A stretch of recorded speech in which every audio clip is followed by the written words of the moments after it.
امام شافعی فرماتے ہیں جن گھروں میں لوگ فجر کی نماز کے وقت سوئے ہوتے ہیں ان گھروں میں رزق نہیں آتا۔ آپ فرماتے ہیں فجر کا وقت اللہ کے دینے کا وقت ہے، اس وقت اللہ بانٹتا ہے۔ حضور صلی اللہ علیہ وسلم کا فرمان ہے نا حدیث میں کہ تہجد کے وقت اللہ پہلے آسمان پہ نزول اجلال فرماتا ہے جو اس کی شان کے لائق ہے تہجد کے وقت، اور وہ کہتا ہے مانگو میں تمہیں عطا کروں گا۔ لینے کی باری آئے تو بندہ سمیٹ سماٹ کے اندر گھس جائے۔ ہمارے ہاں یہ ہوتا ہے کہ عشاء کے بعد بچے بیٹھتے ہیں موبائل لے کے، تہجد کا وقت آتا ہے تو ان کی آنکھیں بند ہونی شروع ہوتی ہیں، تو لینے کے وقت تو سویا تھا، تیرا مسئلہ کیسے حل ہوگا؟ بھائی جب کوئی آدمی خیرات بانٹ رہا ہو تو جو پیالہ پیچھے کر لے اسے ملے گا؟ کہتے اس وقت آنا جب میں بانٹ رہا تھا، اب تو کدھر آ گیا ہے؟ مثال دے رہا ہوں۔ تو فجر کا وقت مانگنے کا ہے، تو ساری رات تو گزر گئی گیمیں کھیلتے، ٹی وی دیکھتے، اور جو لینے کا وقت تھا تو سو گیا، تو کیسے آئے گا تیرے پاس؟ تو اٹھے سویرے، بندوں سے مانگ کے دیکھ لیا، بڑی عزتیں خراب ہوئی، فجر کا وقت اٹھ کے جھولی پھیلائیں۔ میرے رسول پاک علیہ السلام فرماتے ہیں، رب فرماتے ہیں جب بندے میرے آگے جھولی پھیلاتے ہیں مجھے شرم آتی ہے، کیسے خالی واپس کر دو۔ سورہ طلاق 2-3 نمبر آیت کی گھر جا کے تلاوت کریں۔ رب کریم نے فرمایا وَمَن يَتَّقِ اللَّهَ يَجْعَل لَّهُ مَخْرَجًا، فرمایا جب تو اللہ سے ڈرے گا تو اللہ ہر مشکل سے نکلنے کا تجھے رستہ عطا فرما دے گا۔ اور کیا خوبصورت انداز ہے قرآن مجید کا، اور ہم نے اس کا لاکھوں بار تجربہ کیا، بیسوں اور سینکڑوں بار یہ چیز ذاتی طور پر پریکٹیکل سے گزری۔ اللہ نے فرمایا ہر مشکل سے نکلنے کا رستہ بھی دے گا، وَيَرْزُقْهُ مِنْ حَيْثُ لَا يَحْتَسِبُ، اور اللہ تجھے وہاں سے رزق دے گا کہ تو نے کبھی سوچا بھی نہیں ہوگا۔ وَيَرْزُقْهُ مِنْ حَيْثُ لَا يَحْتَسِبُ، سے دے گا کہ تو نے کبھی سوچا بھی۔ ایک صحابی تھے حضرت عوف بن مالک رضی اللہ تعالیٰ، کہتے میرا بچہ کافروں نے قید کر لیا، گھر میں غربت پہلے بڑی زیادہ تھی، میں دروازہ رسول پہ آیا، حضور اب کیا کروں؟ تو کہتے ہیں نبی پاک نے فرمایا بھروسہ اللہ کی ذات پہ کر، توکل اللہ کی ذات پہ کر، اور گھر جا کے تسبیح لے کے میاں بیوی بیٹھ جاؤ اور پڑھو لا حول ولا قوت الا باللہ العلی العظیم، جاؤ پڑھو جا کے۔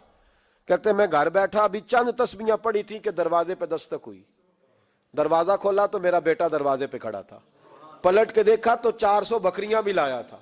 اور میں نے کہا بیٹا یہ کیسے آ گئی؟ کہنے لگے ابا جی مجھے ایک حویلی میں کافروں نے قید کیا ہوا تھا، میں بڑا پریشان تھا، لیکن ابھی تھوڑا دیر پہلے پتہ نہیں کیا ہوا ہے، میں نے یوں ہاتھ ہلایا تو رسیاں کھل گئی، باہر نکلا ہوں تو 2-3 بندوں پہ نیند کا ایسا غلبہ تھا کہ بے ہوش ہو کے گرے ہوئے تھے، 400 بکریاں بھی تھی، میں نے دروازہ کھولا بکریاں میرے ساتھ دوڑنے لگ گئی ہے، تو میں 400 بکری بھی لے آیا ہوں، پلٹ پلٹ کے دیکھتا رہا ہوں پر میلوں کا سفر ہوا وہ آئے ہی نہیں۔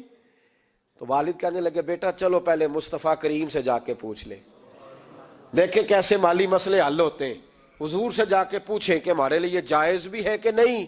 کہتے ہیں دروازہ رسول پہ جا کے ہم کھڑے ہوئے تھے کہ نبی پاک نے فرمایا دیکھا رب کریم کا فضل، دیکھا، فرمایا تیرا بیٹا بھی آ گیا، تیری غربت کا بھی حل ہو گیا ہے، یہ کافر کا مال ہے، اسے مال غنیمت سمجھ کے استعمال کر، تیرا ہی ہے۔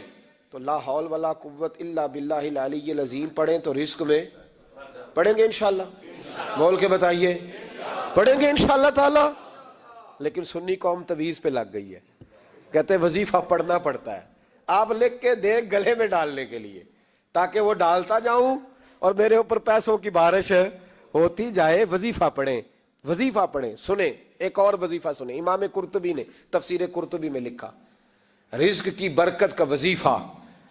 امام قرطبی نے لکھا ہے حضرت انس بن مالک رضی اللہ تعالیٰ عنہ کہتے ہیں ایک شخص حضور کی بارگاہ میں آیا، کہا یا رسول اللہ صلی اللہ علیہ وسلم غربت بڑی ہے، بڑا دکھی ہوں، بڑا پریشان ہوں۔ تو حضور نے وظیفہ بتایا، فرمایا جب بھی گھر جاؤ نا گھر والوں کو سلام کہنی ہے، السلام علیکم، یعنی کب کہنی ہے؟ جب بھی جاؤ۔ کب کہنی ہے؟ یعنی گھر سے نکلے ماچس لینے کے لیے، واپس آ کے کہنا السلام علیکم۔ پھر گھر والوں نے کہا ہو یاد نہیں رہا تھا، وہ تو چینی بھی ختم ہو گئی ہے، پھر گئے چینی لینے تو واپس آ کے پھر السلام علیکم۔ انہوں نے کہا خو ناراض نہ ہوئیے گا، پتی بھی نہیں چائے کی، اب واپس گئے تو پھر واپس آ کے کیا کہنا ہے؟ تو نبی پاک صلی اللہ علیہ وسلم نے فرمایا جب بھی گھر جا السلام علیکم کہے اور 3 دفعہ سورۃ اخلاص پڑھ دے، اور سورت بھی وہ بتائی جو سب کو آتی ہے۔ قل هو اللہ احد اللہ الصمد لم یلد ولم یولد ولم یکن لہ کفوا احد.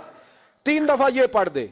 صحابی بڑے سیانے تھے, بڑے مسئلے حل کرتے تھے ہمارے, فٹافٹ بول پڑے وہ صحابی, کہنے لگے حضور میری تو چھوٹی سی فیملی ہے, کئی دفعہ بچے گھر نہیں ہوتے, ننھیال گئے ہوتے ہیں, تو پھر کیا کروں؟ حضور نے فرمایا جب گھر میں کوئی نہ ہو تو اپنے نبی پہ درود و سلام پڑھ دینا, تیرے نبی کا کرم تو تیرے گھر میں ہوگا نا. حضرت انس بن مالک رضی اللہ تعالیٰ عنہ فرماتے ہیں کہ ہم انتظار میں تھے کہ بندہ واپس آئے اور رزلٹ بتائے. کہتے ہیں وہ کچھ دنوں کے بعد واپس آئے تو عجیب بات کی انہوں نے. ہمسایوں سے کئی دفعہ بندے کی نہیں نا اتنی بنتی, اور کئی دفعہ لگتا ہے کہ میرا ہاتھ اوپر ہی رہے, یہ کہیں مجھ سے تگڑے نہ ہو جائے. کہتے ہیں وہ آئے تو نبی پاک صلی اللہ علیہ وسلم نے کہا کیا حال ہے تیرا؟ تو عرض کرنے لگے یا رسول اللہ صلی اللہ علیہ وسلم وظیفہ تو میں نے اپنے لیے پوچھا تھا اور میرے تو ہمسائے بھی امیر ہو گئے. حضور وہ تو میں نے اپنے لیے پوچھا تھا اور میرے دائیں بائیں والے لوگوں کو بڑی برکت ہوئی ہے. تو میرے محبوب مسکرانے لگے. حضور فرمانے لگے گویا برکتیں تیرے گھر میں جب برسی ہیں تو چھن چھن کے ان کا فیض اللہ نے تیرے ہمسایوں کو بھی عطا فرمایا. مشکل تو نہیں وظیفہ؟ کیا کرنا ہے؟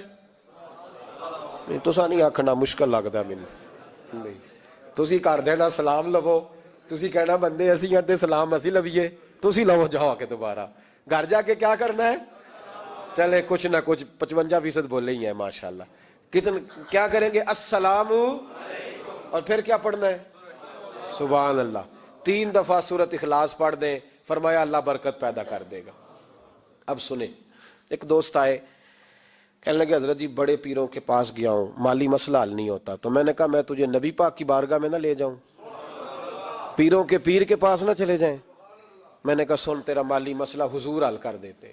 مشکات میں حدیث ہے, ایک صحابی نے کہا حضور غربت ہے, فرمایا روز رات کو سورۃ واقعہ پڑھ, تیرے گھر میں فاقہ نہیں آئے گا. اور یار بتاؤ جب نبی پاک نے کہہ دیا نہیں آئے گا تو آئے گا, حضور نے کہہ دیا نہیں آئے گا تو آئے گا, اللہ اکبر, آ ہی نہیں سکتا. تو وہ والا وظیفہ پڑھ جو مصطفیٰ کریم نے بتایا ہے, اور رب کریم کی بارگاہ میں گویا نیت ہو کہ یا اللہ میں کوئی خود تو نہیں نہ پڑھ رہا, تیرے نبی نے بتایا ہے. سورۃ واقعہ پڑھ, تیرے گھر میں فاقہ. حضرت عبداللہ ابن مسعود رضی اللہ تعالیٰ عنہ بیمار ہو گئے, شدید بیمار, اور بیٹیوں کے باپ تھے, بیٹیاں زیادہ تھی. حضرت عثمان غنی رضی اللہ تعالیٰ عنہ کا دور خلافت تھا. جناب عثمان غنی تیمارداری کرنے آئے اور کہنے لگے عبداللہ آپ بڑے بیمار ہیں, ابن مسعود آپ بڑے علیل ہیں, کچھ پیسے نہ بھیج دوں خزانے سے؟ تو حضرت ابن مسعود کہنے لگے ضرورت نہیں. کہا آپ کی بیٹیاں ہیں کام آئیں گے. تو آپ فرمانے لگے میں نے بیٹیوں کو خزانہ دے دیا ہے. کہا کیا خزانہ دیا ہے؟ کہنے لگے میں نے اپنی بیٹیوں کو پابند کر لیا ہے, وہ رات کو روز سوتے وقت سورۃ واقعہ پڑھ کے سوتی ہے.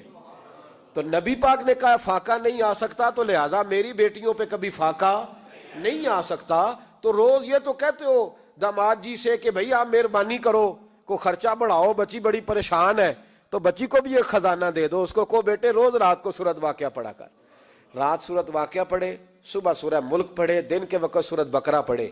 میرے نبی پاک صلی اللہ علیہ وسلم نے فرمایا جس گھر میں سورۃ بقرہ پڑھی جائے جن تو کیا شیطان بھی دوڑ جاتا ہے. تو کوئی جادو اثر کر سکتا ہے؟ تو ان وظیفوں پہ عمل کریں جو نبی پاک صلی اللہ علیہ وسلم نے ہمیں عطا کیے ہیں. حضور غوث پاک نے بھی ایک وظیفہ بتایا ہے, وہ بھی بتا دوں آپ کو. غوث اعظم رضی اللہ تعالیٰ عنہ کی خدمت میں ایک شخص آیا, اس نے کہا حضور بڑی تجارت کرتا ہوں, کام نہیں چلتا. فرمانے لگے اب تو اللہ سے تجارت شروع کر دے.